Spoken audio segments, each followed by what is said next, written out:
So apparently I have autism now. Yo, is this person fucking retarded? Yes. Hold on a second. You have autism now?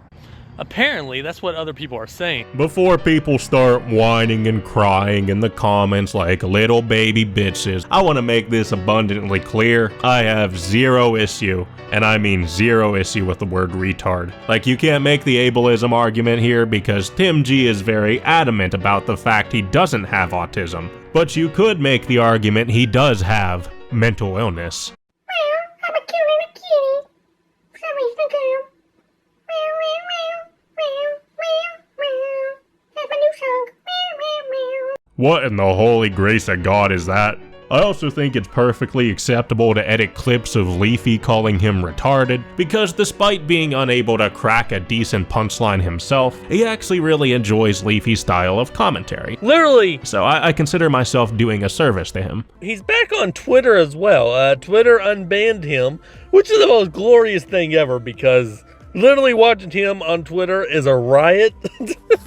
A little riot. Watching him is the most, I don't know, fun thing ever because he just says the most outrageous things in the world. So if you take any issue with Tim G being cyberbullied by the great, the handsome, the magnificent Dewmonic Abyss, I say you just follow Tim's advice here and turn it off. How do you stop cyberbullying? Well, there's a little secret trick that no one really knows how to do.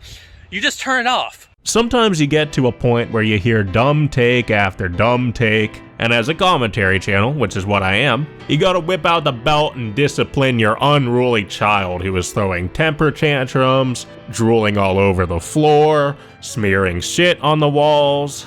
And yes, I am well aware this video isn't going to get a lot of traction because Tim G is a dead channel, and realistically has been a dead channel for the past couple years. I'm doing this more for my own sadistic entertainment, as you could call it, because I'm a budding psychopath. Watching this video is like rooting for a polar bear devouring a seal in a nature documentary. Let's start off with my main point of criticism. The amount of details he got wrong in his coverage of myself and the Rockafire Mafia, so yes, I am personally involved here.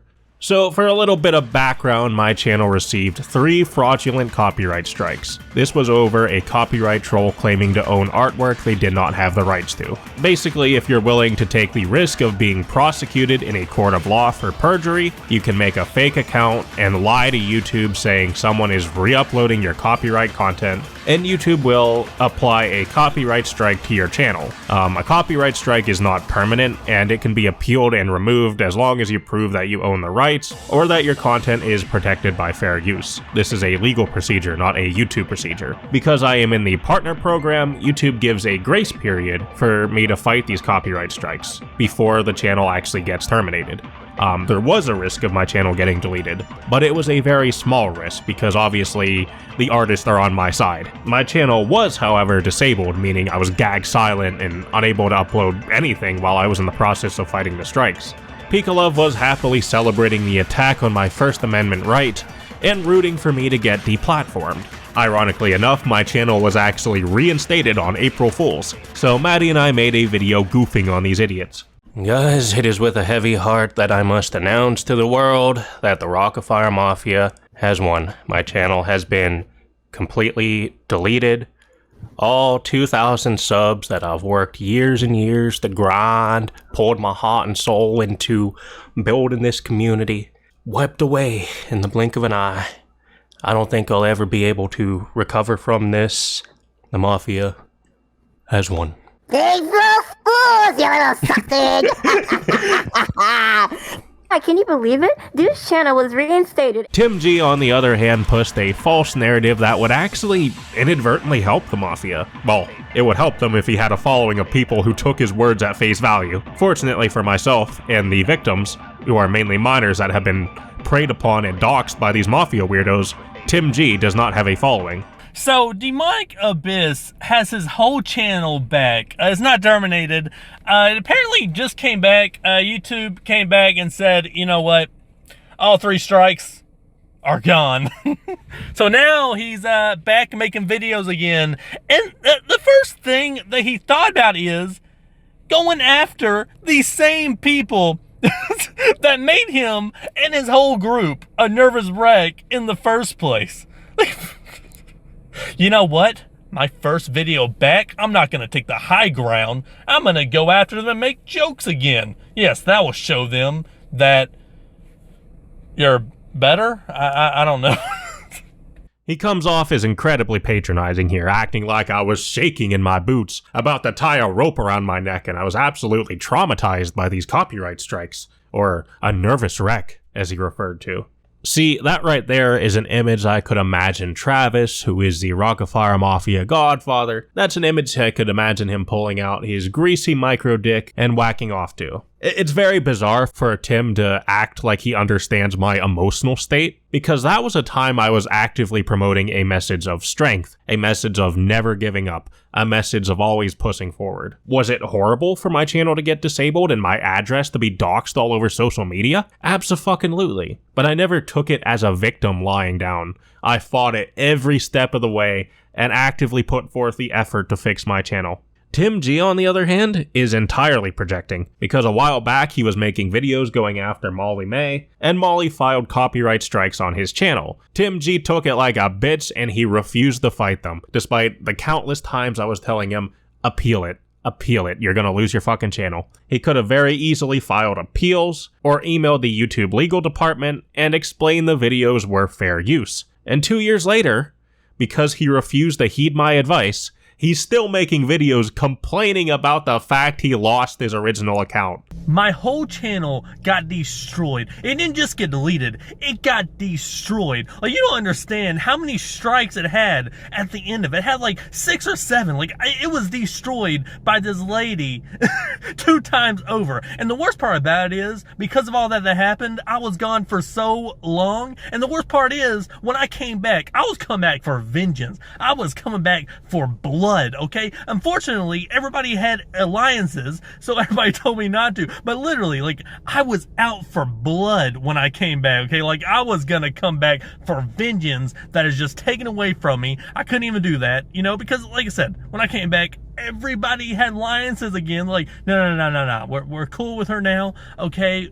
It's all good. You know what that means, Tim? It means you're a fucking pussy. Like, if you want to call someone out, call them out. Have strength and conviction behind your words. I mean, you seem to be one of those commentators that plays it safe. Like, you won't do a video on someone unless you know other people are talking about them and you can regurgitate their same talking points. Who the fuck cares if someone has alliances with a person you're beefing with? If you're out for blood, take that fucking blood. Be a fucking man. You try so hard to be seen as this controversial, edgy, straight-shooting Leafy clone. I mean, you completely latched onto Billy calling you a cyberbully. But the fact is, you're too spineless.